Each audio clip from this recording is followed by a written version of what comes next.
Khagrachuri, Rangamati and Bandarban, southeastern 3 districts of Bangladesh. This hilly region is blessed with enormous beauty of the nature. An area of 23,184 square kilometers. 1,05,362 people live in the area. Alongside Bangalis, 11 minority linguistic groups of people live here. They own rich individual cultural heritage. They live a hard life in the remoteness of the hills, and hills are their only source of bread and butter. Distance with modern times gets longer as much as you go deep into the vicinity of the forest. Without a language interpreter, you are in trouble in communicating with people while you move around the place.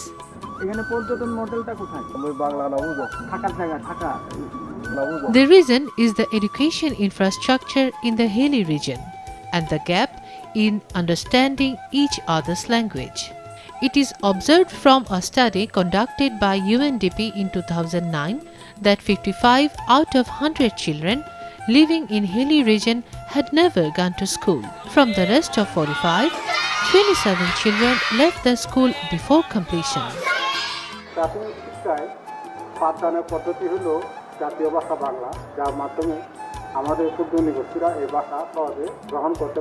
বিশ্বের স্বীকৃত যে যদি মাতৃভাষায় পড়ালেখা শুরু না করে এবং যারা মাতৃভাষায় পড়ালেখা শুরু করছে তাদের ক্ষেত্রে শিখনের একটা ব্যাপক পার্থক্য লক্ষ্য করা যায়।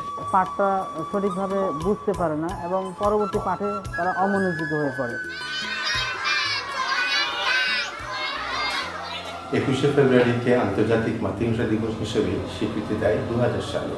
2000 সালের পর থেকে সেভ দ্য চিলড্রেন ভাবনা শুরু করেছিল কি করে এদেশের আদিবাসীদের শিক্ষা তাদের স্ব মাতৃভাষায় দেওয়া যায়। 2010 সালে সরকার যে নীতিমালা করলেন সেখানে আদিবাসীদের শিক্ষার বিষয়টি চমৎকারভাবে প্রতিফলিত হয়। এটা একটি মাইলফলক হিসেবে বিবেচিত হবে ইতিহাসে।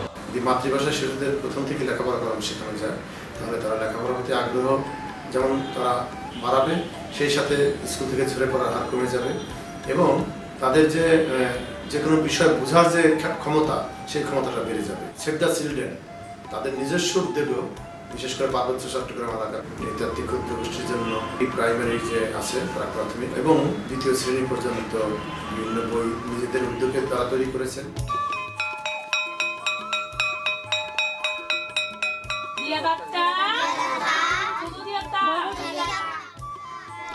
Mother tongue-based education is such an education system which starts educating children through their mother tongue and gradually introduce them with state language. Save the Children has been supporting mother tongue-based multilingual education in Bangladesh since 2006, and we were among the first organizations to work with local communities and language committees to develop mother tongue scripts and reading materials, and to train teachers in mother tongue-based teaching methodologies and second language learning strategies.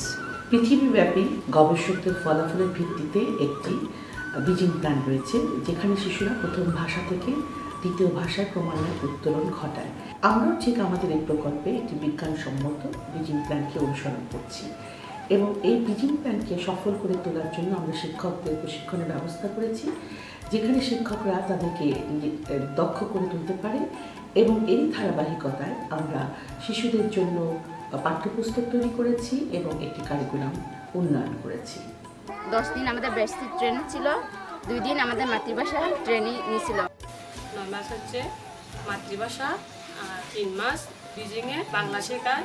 শিশুরা সেখানে খেলার মাধ্যমে, অভিনয়ের মাধ্যমে, গানের মাধ্যমে তারা শিখে।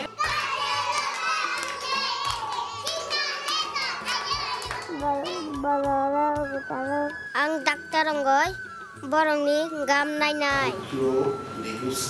বর্তমানে আমাদের জানার মধ্যে প্রায় 45টি ভাষা তাদের রয়েছে। তার মধ্যে যে সরকারি পর্যায়ে আমরা চাকমা, মারমা, ত্রিপুরা, সাদ্রি ও গারো ভাষায় প্রাথমিক পর্যায়ে পাঠ্যপুস্তক রচনার কাজে নিয়োজিত রয়েছে। পার্বত্য শান্তি চুক্তির 33 ধারায় স্পষ্ট বলা আছে, খাগড়াছড়ি পার্বত্য জেলা পরিষদ আইনেও মাতৃভাষার মাধ্যমে প্রাথমিক শিক্ষার কথাটি পরিষদের কার্যাবলী হিসাবে বলা হয়। সেটা চিলড্রেনের মাধ্যমে মাতৃভাষা শিক্ষার প্রচলন রয়েছে।